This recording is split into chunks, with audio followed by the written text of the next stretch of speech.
Cricket বিশ্বের বুকে আজও দগদগে একটি ক্ষত 2014 সালে 26 নভেম্বর সিডনি ক্রিকেট গ্রাউন্ডে এক বাউন্সারে প্রাণ হারিয়েছিলেন অস্ট্রেলীয় টেস্ট তারকা ফিলিপ হিউজ। এই ট্র্যাজেডি জন্ম দিয়েছিল কঠোর সুরক্ষা নীতির।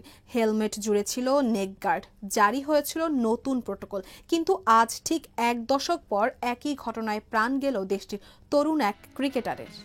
মেলবোর্নের ফান্টি গালি ক্রিকেট ক্লাবে অনুশীলনের সময় বলের আঘাতে চিরতরে নীরব হলেন 17 বছরের তরুণ ক্রিকেটার বেন অস্টিন। প্রশ্ন উঠেছে, হিউজের মৃত্যুর পর যে নিরাপত্তা ব্যবস্থা তৈরি হয়েছিল তাতে কি এমন ফাঁক ছিল যার বলি হলেন আরও এক সম্ভাবনাময় প্রাণ? মঙ্গলবার বিকালে ওয়ালিটিউ রিজার্ভের নেটে টি-20 ম্যাচের প্রস্তুতি নিচ্ছিলেন বেন। ঘটনাটির মূল টেকনিক্যাল দিকটি হল বেন স্বয়ংক্রিয় বোলিং মেশিনে দ্রুত গতির ডেলিভারি মোকাবিলা করছিলেন। হেলমেট পরে থাকা সত্ত্বেও বলটি আঘাত করে মাথা গলা সংযোগস্থলে সেই দুর্বলতম অংশে,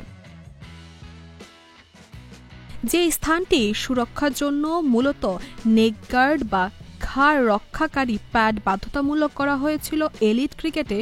দুর্ঘটনার পর জানা যায় বেন অস্টিন হেলমেট ব্যবহার করলেও ঘাড় রক্ষাকারী প্যাডটি সম্ভবত পরেননি। এখানেই জন্ম নিচ্ছে মূল বিতর্ক। হিউজ ট্র্যাজেডির পর আন্তর্জাতিক ও শীর্ষ স্তরের ক্রিকেটে নেক গার্ড বাধ্যতামূলক হলেও স্থানীয় বা কমিউনিটির পর্যায়ে ক্রিকেটের ব্যবহার এখনও ঐচ্ছিক। প্রযুক্তিগত সুরক্ষা এই শিথিলতাই কি কেড়ে নিল বেনের প্রাণ? আশঙ্কাজনক অবস্থায় বেনকে মোনাশ মেডিকেল সেন্টারে নিয়ে যাওয়া হলেও বুধবার তিনি শেষ নিঃশ্বাস ত্যাগ করেন। বোলার ও ব্যাটার উভয় ভূমিকাতেই উজ্জ্বল ছিলেন বেন। সতীর্থদের সামনে ঘটা এই ভয়াবহ ঘটনা সবাইকে বাকরুদ্ধ করে দিয়েছে। ছেলের অকাল প্রয়াণে শোকাহত বাবা জেস অস্টিন এক মর্মস্পর্শী বিবৃতিতে জানান, আমাদের প্রিয় বেনকে হারিয়ে আমরা পুরোপুরি বিধ্বস্ত।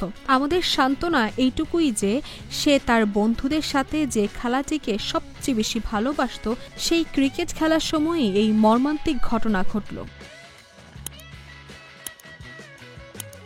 বেনের ক্লাব ফান্টি গালি তাকে স্মরণ করে বলেছেন, বেন ছিল এক উজ্জ্বল জ্যোতি, অসাধারণ এক নেতা।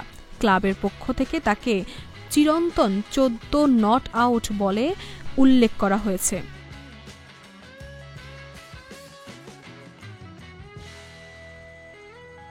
দর্শক, এই ছিল স্পোর্টস আয়ের আজকের আয়োজন। খেলার দুনিয়ার নতুন নতুন আপডেট পেতে চোখ রাখুন জিরি স্পোর্টসে।